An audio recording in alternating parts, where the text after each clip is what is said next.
Assalamualaikum warahmatullahi wabarakatuh. Halo adik-adik sahabat kisah Teras Baca Sedekah Oksigen. Gimana nih kabar kalian semuanya? Semoga kita semua tetap dalam lindungan Allah Subhanahu wa Ta'ala ya. Amin ya Allah ya Rabbal Alamin. Gimana dengan cerita-cerita kakak? Semoga kalian semua senang ya. Dan juga yang terpenting adalah kalian bisa menjalankannya dalam kehidupan sehari-hari. Nah, adik-adik, pada kesempatan ini kakak akan bercerita tentang seorang penduduk surga yang disampaikan oleh Rasulullah SAW. Jadi begini ceritanya. Cerita ini diriwayatkan oleh sahabat Anas bin Malik. Ketika itu Rasulullah SAW sedang duduk bersama para sahabatnya. Lalu Rasulullah berkata, akan datang seorang penduduk surga. Lalu pas dilihat ada seorang laki-laki yang sedang menenteng sendalnya. Lalu di hari kedua pun Rasulullah berkata seperti yang hari pertama, akan datang seorang penduduk surga. Dan ternyata masih orang yang sama seperti yang kemarin yang disebutkan oleh Rasulullah SAW. Sampai ke hari yang ketiga demikian, ternyata yang datang adalah orang yang sama. Lalu salah seorang sahabat Rasul yang bernama Abdullah bin Amr al-As, dia penasaran. Dia pengen tahu amalan apa sih yang menyebabkan dia dipilih oleh Allah dan Rasulnya sebagai penduduk surga. Ternyata ketika itu akhirnya Abdullah bin Amr al-As dia mendapat kesempatan tuh untuk dapat menginap di rumah si laki-laki tersebut.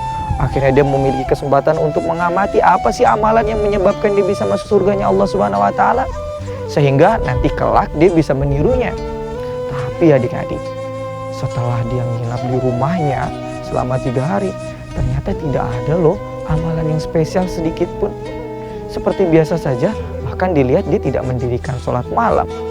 Sampai-sampai akhirnya Abdullah bin Amr al-As berkata kepada si laki-laki tersebut, wahai sahabatku, apa yang menyebabkan engkau dipilih oleh Rasulullah SAW sebagai orang yang menjadi penduduk surga nanti?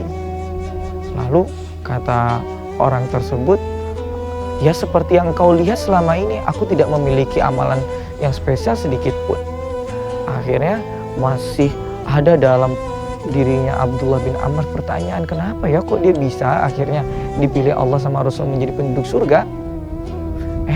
Sebelum pulang Abdullah bin Amr al-As dipanggil lagi tuh, wahai sahabatku, memang aku tidak memiliki amalan yang spesial, tapi aku dalam hatiku tidak pernah memiliki dendam atau rasa benci kepada siapapun. Nah, kata Abdullah bin Amr al-As, inilah amalan spesialmu yang Allah sehingga ridho dan Rasulnya juga ridho, sehingga engkaulah dipilih menjadi penduduk surga. Nah adik-adik, ternyata rahasianya Allah memilih si laki-laki tersebut untuk menjadi penduduk surga adalah dia tidak pernah memiliki rasa benci, rasa dengki dan iri hati kepada siapapun. Gimana dengan adik-adik? Semoga kita semua pun demikian ya. Selalu menebar kasih sayang, rasa cinta kepada siapapun. Walaupun ketika kita bermain selalu ada aja teman yang suka ngusilin kita atau selalu membuat kita sakit hati. Tapi ingat, lebih baik kita membalas keburukan dengan kebaikan. Karena itulah sifat para penduduk surga. Semoga kita semua kelak diridhoi oleh Allah Subhanahu wa Ta'ala menjadi penduduk surga. Amin ya Allah ya Rabbal Alamin. Terima kasih. Assalamualaikum warahmatullahi wabarakatuh.